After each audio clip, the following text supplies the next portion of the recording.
Lani maja je bil sprejet zakon o spremembah in dopolnitvah stečajne zakonodaje, ki je za tako imenovane stare stečaje, to pomeni tiste pred 1.10.2008, uvedel novo tarifo, kar je star zakon preprečeval.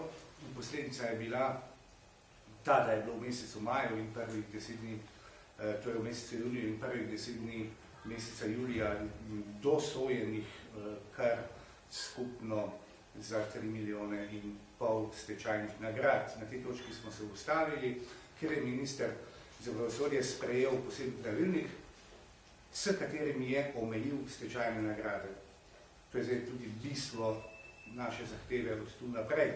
Te stečajne nagrade so bile omejene takole, 20.000 za otvoritveno poročilo, potem za preizkus terjatev 10.000 evrov in pa 50.000 evrov za razdelitev stečajne mase. Seveda so ti zneski navedeni v neto zneskih, to se pravi bruto znesek, ki bi lahko bil največji možen, kadarkoli dosojen, bi bil 100.000 evrov.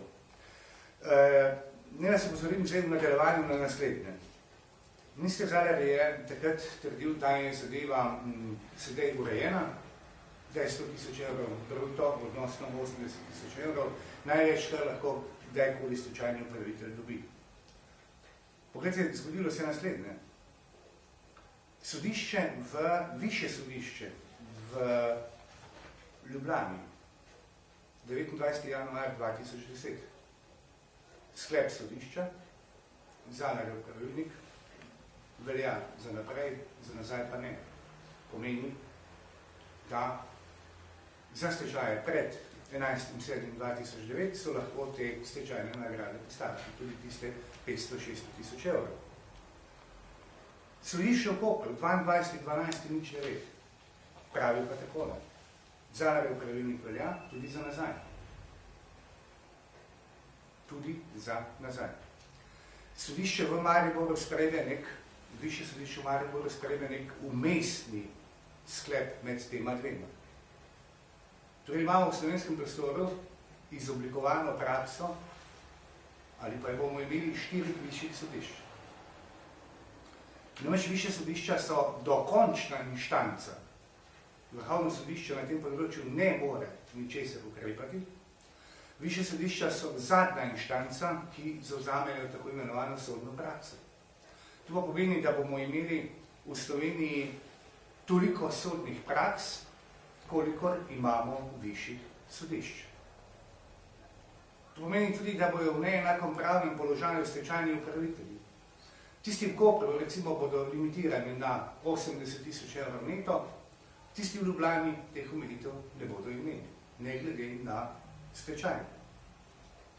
Poudarjam pa, da Vrhovno sodišče ne more zavzeti sodne prakse odnosno v tem odločen, ker mu to zakon prepoveduje. Seveda se na tej točki človek vpraša, kaj zdaj minister Zalar počne. Naš primer tožilstva uvede nadzor, v primeru nekih drugih stvari kliče tožilce na Ministrstvo za pravosodje, tukaj pa očitno ne najde časa, da bi se pogovoril s 4 predsedniki višjih sodišč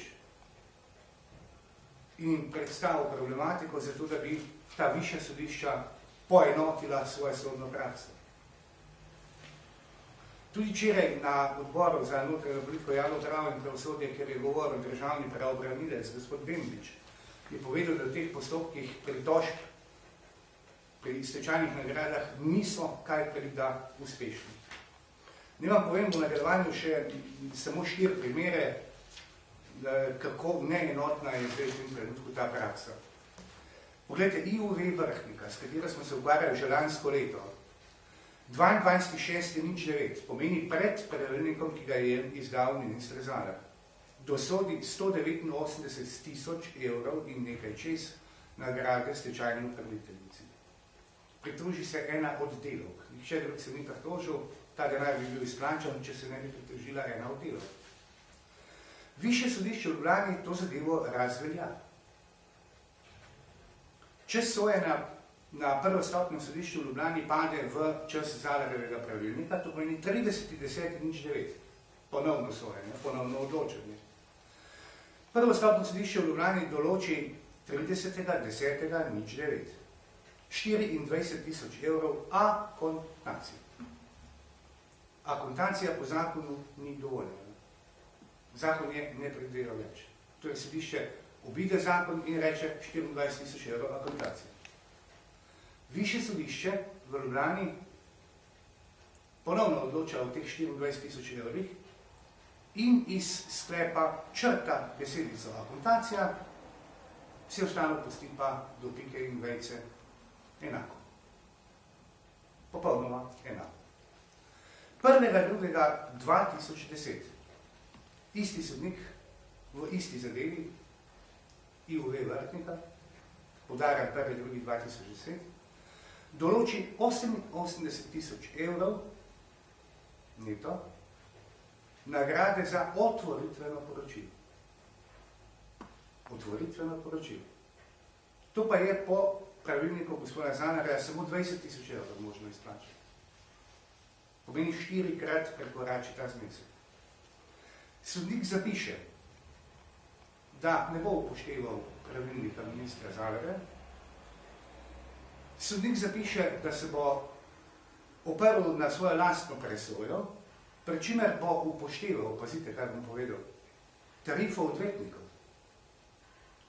Upošteval bo priporočila Združenja menedžerjev in postavi se proti stališču Višjega sodišča v Ljubljani in ustraja na 88.000 evrov.